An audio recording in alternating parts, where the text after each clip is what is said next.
श्रोताओं नमस्कार। समसामयिक विषयों पर आधारित हमारे साप्ताहिक कार्यक्रम बातों बातों में के आज के अंक के साथ मैं विकल्प शुक्ला। श्रोताओं, जांजगीर चांपा जिले के बहिराडीह गांव में अपनी तरह का एक अनूठा स्कूल शुरू हुआ है। यह स्कूल बच्चों के लिए नहीं बल्कि किसानों के लिए है। हाल ही में इस किसान स्कूल का शुभारंभ विधानसभा अध्यक्ष डॉक्टर चरणदास महंत ने किया। इस किसान स्कूल की स्थापना खेती में नवाचार के लिए प्रसिद्ध बहिराडीह के प्रगतिशील कृषक दीन दयाल यादव ने इलाके के अन्य किसानों के साथ मिलकर की है। इन किसानों का दावा है कि देश में यह अपनी तरह का पहला किसान स्कूल है। श्रोताओं, इस किसान स्कूल की स्थापना करने वाले कृषक दीन दयाल यादव जी आज हमारे साथ हैं। दीन दयाल जी, आकाशवाणी समाचार के इस कार्यक्रम में हम आपका स्वागत करते हैं। जी सर, प्रणाम सर। दीन दयाल जी, सबसे पहले हम ये जानना चाहेंगे कि आपने जो जांजगीर चांपा जिले के बहिराडीह गांव में जो किसान स्कूल की स्थापना की है, तो इस किसान स्कूल की जरूरत आपको क्यों महसूस हुई? इसका विचार कैसे आया? देखिए, हम तो एक किसान परिवार से हैं, माँ बाप हैं और पूरा गांव है जी, किसानों का गांव है और ग्रामीण क्षेत्र में रहते हैं जी।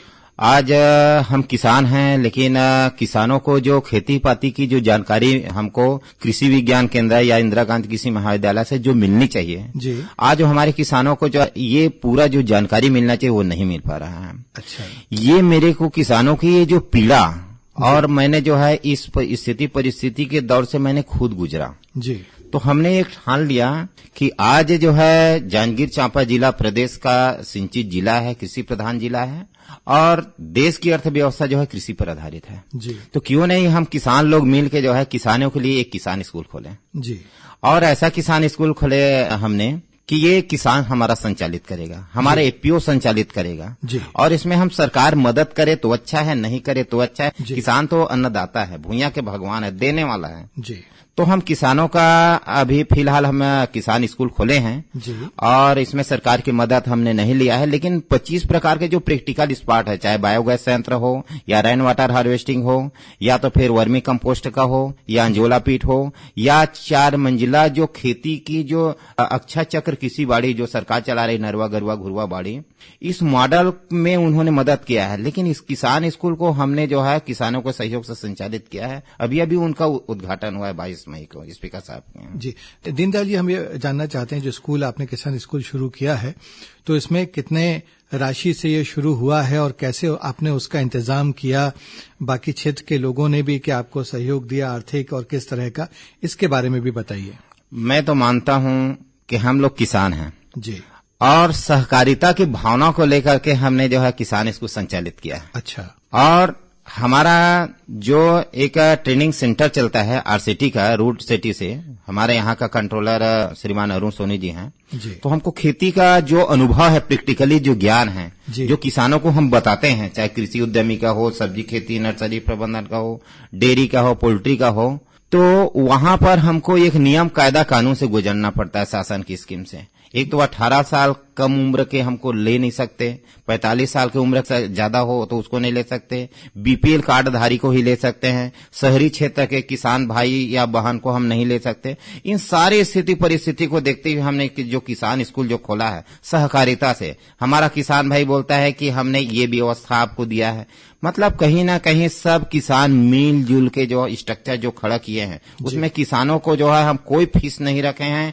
कोई नियम कायदा कानून नहीं है, कोई आधार कार्ड की जरूरत है, कोई उम्र की बंधन नहीं है। हम तो वहां पर निरक्षर जो किसान भाई है उसको भी ट्रेनिंग दे रहे हैं और जो पढ़ा लिखा जो 5वीं 7वीं पढ़ा है उसको भी दे रहे हैं और जो पीएचडी करने वाला जो हमारा एग्रीकल्चर कॉलेज का जो छात्र है या एग्रीकल्चर कॉलेज से जो रावी कार्यक्रम में जा रहे हैं उनको भी हम धरातल के ज्ञान बता रहे हैं। बहुत अच्छी बात है। तो इसमें देखिए, जो छात्र होंगे वो तो किसान होंगे और पढ़ाने वाले भी किसान होंगे, तो जो पढ़ाने वाले लोग हैं उनका आपने चयन किस तरह से किया है? यहाँ पर हमारे किसान स्कूल में कोई भी व्यक्ति आ सकता है। हमारे पास यदि कोई व्यक्ति आके बोलता है कि मुझे वर्मी कंपोस्ट का या वर्मी कैसे तैयार करते हैं, और हम बताते हैं उनको कि केचुआ का अलग अलग प्रकार होता है और गोबर में जो है ये तत्व तो पाया जाता है, लेकिन भुंडियन केचुआ जो है नहीं रह सकता, क्योंकि गोबर में गोमूत्र की मात्रा होती है, गोबर में यूरिया होता है, तो वो उसमें मर जाता है। लेकिन ऑस्ट्रेलिया देश की जो एसेनिया फोर्टिडा किस्म की जो केचुआ होता है वो मिट्टी में भी रहता है और हमारे गोमूत्र के साथ में सम्मिश्रित जो गोबर होता है उसमें भी रहता है। तो हम इस तरीका से किसानों को जो है, कोई भी किसान या महिला समूह आता है, हम उसको जो है जिस विषय पे वो जानकारी यदि वो कहता है कि एक पौधे को जो है बीज से तैयार करें तो काफी समय लगता है, उसे बीज प्रवर्धन कहते हैं। लेकिन उसी डगाली को हमने जो जिसमें ज्यादा फल आया है उस डगाली को हमने जो है यदि ग्राफ्टिंग कर दिया या कलम कर दिया तो ये इसको वानस्पतिक प्रवर्धन कहते हैं। तो कहीं ना कहीं किसानों को हम उन्नत कृषि से जोड़ रहे हैं। वैज्ञानिक होते हैं, वो किताब देख के पढ़ाते हैं। हमारा किसान स्कूल में हम किसान जो है किसानों को जो जानकारी देते हैं, हम बिना किताब का धरातल के ज्ञान को बात करते हैं। वो किताब देख कर पढ़ाते हैं, हम किताब लिखते हैं। ये अंतर है हमारे किसान स्कूल में। जी, बहुत अच्छी बात है। दीनदयाल जी, अभी आपने जो है वो ये कहा कि जो कृषि महाविद्यालय हैं या विश्वविद्यालय हैं उनसे आपको वो अपेक्षित जानकारी नहीं मिल पाती जिनकी आपको जरूरत होती है। तो ये दूरी क्यों है? क्योंकि हम लगातार जो कृषि वैज्ञानिक हैं उनका भी साक्षात्कार करते हैं।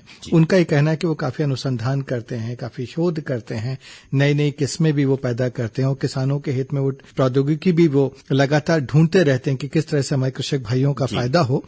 तो लेकिन आप कह रहे हैं कि आपकी जो मांग है वो अलग है, ज्ञान की वो पूर्ति नहीं कर पा रहे हैं।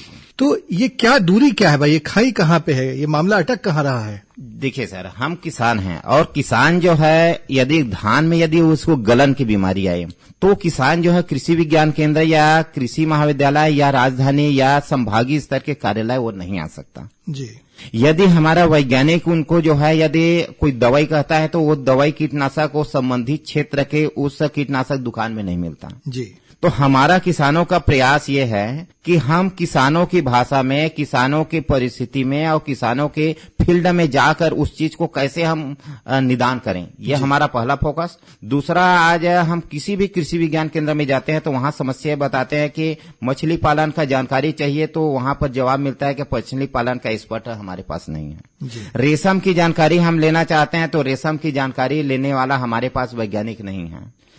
वहां पर कहीं न कहीं स्टाफ की कमी से जूझ रहा है कई कृषि विज्ञान केंद्र। जैसे मैं जांजगीर चांपा जिला के ही मैं बात करूं, वहां से मैं एक फार्मर हूं कि वहां पर 2-3 ही कृषि वैज्ञानिक हैं जो सिर्फ कीड़े मकोड़े और सब्जी भाजी के बारे में ही हमको जानकारी, न तो मधुमक्खी पालन की जानकारी मिल पाता, न तो लाख उत्पादन की जानकारी किसानों को मिल पाता।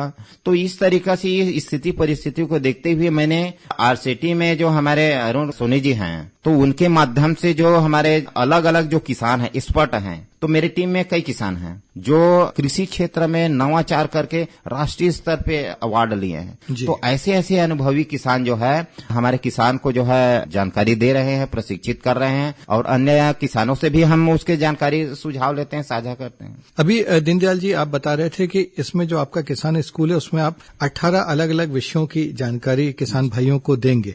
तो ये भी हमारे श्रोताओं को बताइए कि आपके इस किसान स्कूल में खेती किसानी संबंधी किस तरह की जानकारी दी जाएगी? पहले जो खेती जो हमारा होता था जी, वो कोठा कोठी और कोठार पर आधारित था जी, जिसको सरकार आज जो है नरवा गरुआ घुरवा बाड़ी का रूप दिया है जी, वो सालों से चल रहा है जी। और सरकार अभी हमारा कृषि विज्ञान केंद्र, कृषि महाविद्यालय और हमारा दिल्ली की सरकार भी कहती है, भारत सरकार, ऑर्गेनिक फार्मिंग, जैविक कृषि, ये कोई नई चीज नहीं है। जी, जो चीज जो है परंपरागत जो खेती हमारे दादा परदादा ने किया, आज उसी पे सरकार भी जो है गंभीर हो गया है। मिट्टी की उर्वरा शक्ति है वो छीण हो चुकी है, उसमें भी सरकार जो है ज्यादा से ज्यादा ऑर्गेनिक चीज को जो है उसमें शामिल करना चाहती है। इस चीज को जानकारी है हमारे किसानों को, चूंकि पहले हमारे गांव में कोठार होता था, कोठी होता था, घुरवा होता था, बैलगाड़ी होता था। आज वो जस्ट जो है विपरीत हो गया है।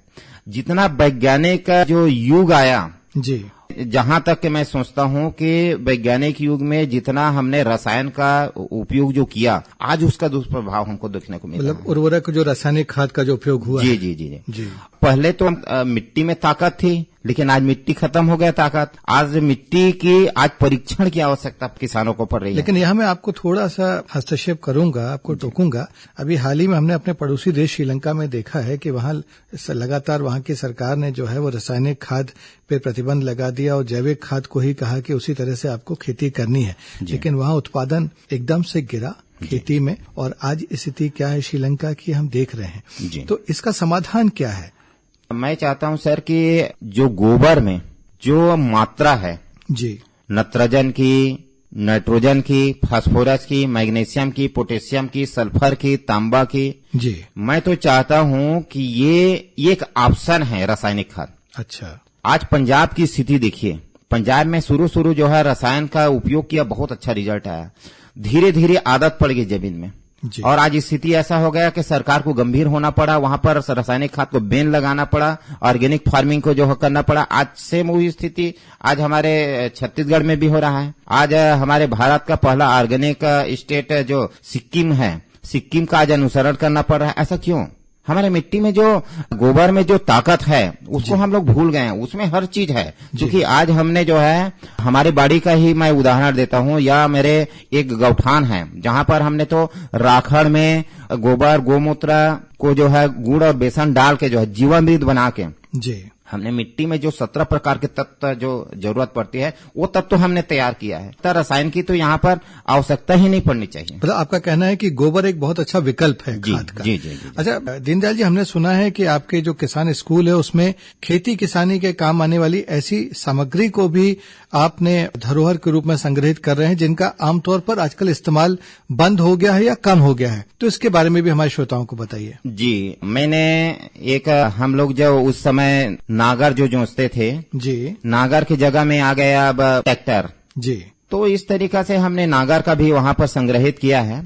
और नागर जो हल होता था तो उसमें हमारा मवेशी जब जैसे मरते थे तो उसके चमड़ा से एक नहना बनाते थे जी, उस नहना को भी हमने किया, कजरौटी को किया है, कलारी को किया है। इस तरीका से जितना हमारा जो धरोहर के रूप में जो कहना चाहिए कृषि उपकरण है जो आज जैसे बेलर है, जांता है, रेहचूल है, गिल्ली है, डंडा है, खुम्हरी है, और जो गाड़ा जो पहले चलाते थे हम लोग जो है अरंड के तेल को जो है उसमें ऐसे करके करते थे, बैल जो मरता था उसके सींग में जिसको सींघा बोलते थे जी, जी, ऐसे ऐसे चीज को भी हम लोग जो वहां पर किए हैं। हालांकि आजकल कैरम बोर्ड आ गया, उस समय हम लोग असारी जो चिचोला जो होता था इमली के बीज जी, तो इस तरह से ये सब चीज को हमने जो है वहां पर किसानों के सहयोग से और पुराने जितने हमारे बुजुर्ग सियान हैं किसान हैं वही लोग हमको किए हैं। और मैं धन्यवाद दूंगा हमारे जांजगीर चांपा जिले के जो कलेक्टर साहब हैं आदरणीय जितेंद्र शुक्ला जी, उन्होंने इस संबंध में मेरे को एक दिन चर्चा के दौरान में उन्होंने कहा जी कि आप लोग किसान स्कूल तो खुले हो, बहुत अच्छा काम कर रहे हो, एक धरोहर को भी आप बचाने का काम करिए करके। तो उनसे मैं प्रेरणा पा करके सारे बुजुर्ग किसानों से संपर्क किया, वो अच्छा सहयोग मिला सर हमको। और अभी जो किसान स्कूल का उद्घाटन किया निश्चित तौर से उसमें स्पीकर साहब ने धरोहर का भी उद्घाटन किया। अच्छा, अंत में इस कार्यक्रम के दीनदयाल जी हम चाहेंगे, क्योंकि आपने बड़ी अच्छी बहुत अनूठी पहल की है, इस समय हमारे इस कार्यक्रम को जो किसान भाई सुन रहे हैं उन्हें आप क्या संदेश देना चाहेंगे? मैं वही कहना चाहूंगा सर कि हम अन्नदाता हैं, भूया के भगवान हैं, भगवान की उपाधि हमको मिली है, अन्नपूर्णा माँ का, धरती माँ का हम जो है हमको ख्याल रखने की जरूरत है। और हमारा माँ जब बीमार पड़ता है सर तो हम डॉक्टर के पास लेके जाते हैं। आज हमारा धरती माँ भी बीमार हो गया है और हम उनके पुत्र हैं, हमको इस पर जो है अपनी माँ की रक्षा के लिए हमको जो है गंभीर होना पड़ेगा। सारे किसान को मैं वही कहूंगा कि हम जो पहले परंपरागत खेती करते हैं आइए हम लौट चलें परंपरागत खेती की ओर, परंपरागत खेती की। बहुत अच्छी तरह से आपने हमारे किसान भाइयों को, हमारे श्रोताओं को बताया, और आपने जो ये एक शानदार पहल की है उसके लिए आपको बहुत सारी शुभकामनाएं, हमारी ओर से बहुत सारी बधाई। और आप समय निकालकर जांजगीर से आप रायपुर पधारे इस कार्यक्रम के लिए, हमारे साथ बातचीत करने के लिए, इसके लिए भी आपको बहुत बहुत आभार, बहुत बहुत धन्यवाद। बहुत बहुत धन्यवाद सर। जय जवान जय किसान। तो श्रोताओं, इसी के साथ समसामयिक विषयों पर आधारित हमारा साप्ताहिक कार्यक्रम बातों बातों में के आज का ये अंक संपन्न होता है। अगले हफ्ते एक नए विषय के साथ हम फिर हाजिर होंगे। अब हम आपसे विदा लेते हैं। नमस्कार।